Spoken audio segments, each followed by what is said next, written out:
All right, so today I'm gonna be cleaning out my male red-eared sliders tank because it's a little bit of a disaster. So around a week ago, I tried doing an aquaponics thing with the hang-on back filter, but it kind of failed and all the hydrostones kind of got out and are now just floating around the tank. So I'm gonna be doing a filter cleaning. I'm gonna be draining the tank about 25% down, and I'm gonna grab all of these hydrostones and I'm gonna completely take this out because it's clearly not working. I cut the hole way too big and all the rocks were able to just fall out. So like I was saying, in the back corner, there's a lot of them. They're just everywhere really. So yeah, I'm just gonna be cleaning him out and then feeding him a little bit. So I hope you enjoyed, and maybe you'll be able to learn how to clean your turtle's tank. So for starters, I always start by obviously draining the water. Now I have two buckets. I have a dirty bucket and I have this bucket that I'll be using to put the clean media in. So that's gonna be where I wash the stuff, and this is gonna be where it's once it's already washed. So to rinse it out, it's pretty simple. I just grab some of the media and I start rinsing it out.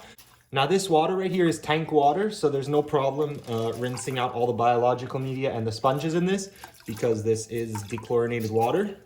So that's pretty much it for this sponge. Next I have just another sponge. And lastly, we have the biomedia, which again, I do give it a rinse because there is detritus that builds up and blocks the oxygen and the bacteria from actually growing. So that's pretty much it. Now all I do is drain out the last of the dirty water. Now I have a bucket of clean filter media and all the dirty water. Now that I'm done cleaning one filter, I'm gonna change this water out. I'm gonna go dump it. You can either dump it outside or use it to water your plants. And then I'm gonna drain more water to clean the second filter. So I've just reassembled the filter. In case you're wondering, it's an AquaClear 50 with a 70 impeller in it. So what I like to do while I continue on cleaning is just pour tank water into the filter so that way the biomedia doesn't dry out, because I won't turn this filter on until I'm completely done cleaning.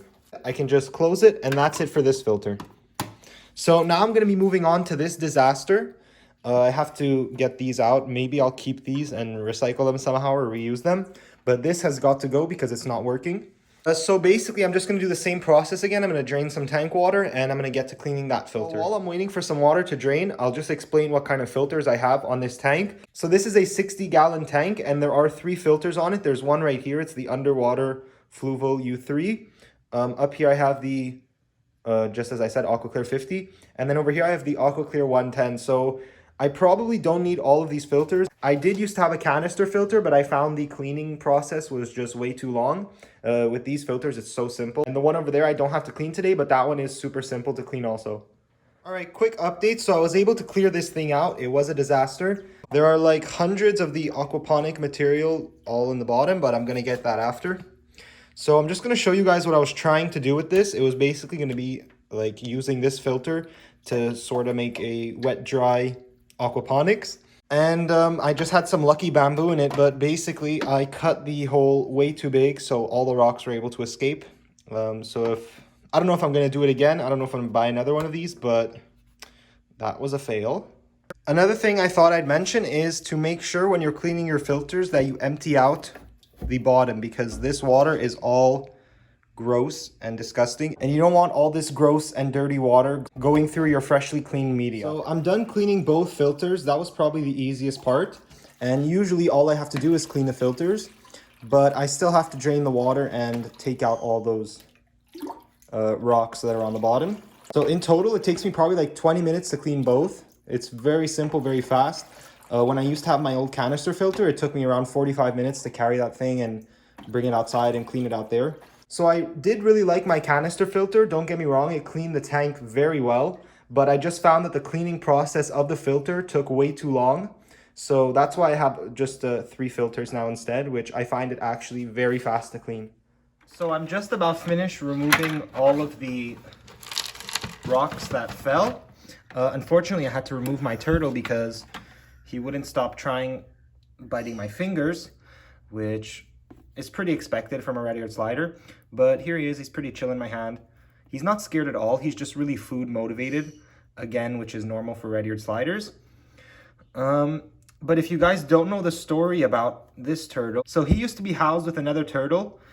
It was my Mississippi map turtle. Unfortunately, that turtle did pass away. But this turtle was actually rescued from a pet store. Someone brought them in, which happens a lot. They bring them into the pet store and they don't want them anymore. So the pet store, I bought him around this size. He hasn't really grown much since I've had him. When I first got him, his shell was in horrible condition. Now I'm starting to see some shell discoloration, which does worry me obviously, but he is shedding. So that could be it. And once the shedding is done, I'll make sure to check that out. But I'm also going to be changing his UVB and heat light right now. So he's going to come back to a really nice enclosure. So if you're wondering why I keep my turtle on a bare bottom tank, is because substrate could actually be very dangerous for turtles. Now I'm not talking about turtles that actually need sand. There are some turtles that do need substrate to live. They hide under the sand. But for red-eared sliders, it is not a big deal if you don't have substrate. Substrate actually catches a lot of dirt and like uneaten food, and it creates pockets of literally toxic water. So it's just not good. This way I can keep the tank really clean. So I can see whenever he does pass food, I can see if it's looking all right or if he has any problems. That way it's not buried under the gravel. Right, so everything's pretty much done. I don't like to turn on the filters until the water has been dechlorinated for like 5 minutes. But I just have a little plate of food here. So we're gonna see, of course he's hungry, I don't have to ask. Okay, he's being a little too wild, so I'm gonna have to use the feeding tongs. So sometimes he's in a wild mood like he is right now because he hasn't had food and he's pretty upset. As you can see, splashing water everywhere. Okay, there you go, buddy. More angry as I make him wait. And there he goes. Yeah, he loves his grapes.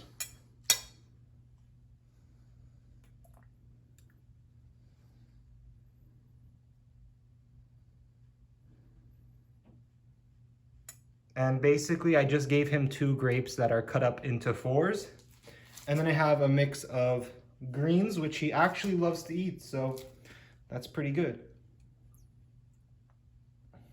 Of course, I do give him pellets, but that's only every other day, and today is not the pellet day. He has a great feeding response, but that's to be expected with red-eared sliders. I don't think I've ever heard of a red-eared slider that doesn't want to eat. But sometimes red-eared sliders can be picky with vegetables, so you just have to make sure you don't always give in to them. You have to give them some tough love and make them understand that vegetables are also part of their diet. So as you guys see, he also loves his lettuce. Just trying to grab it. As you guys see, he really wants the lettuce, but he's kind of just missing it. He got a big bite of it. And now he has no interest in it. Okay, well, there's that. That's pretty much the end of this video. All I have to do is turn on these 2 filters. And now they're both starting up.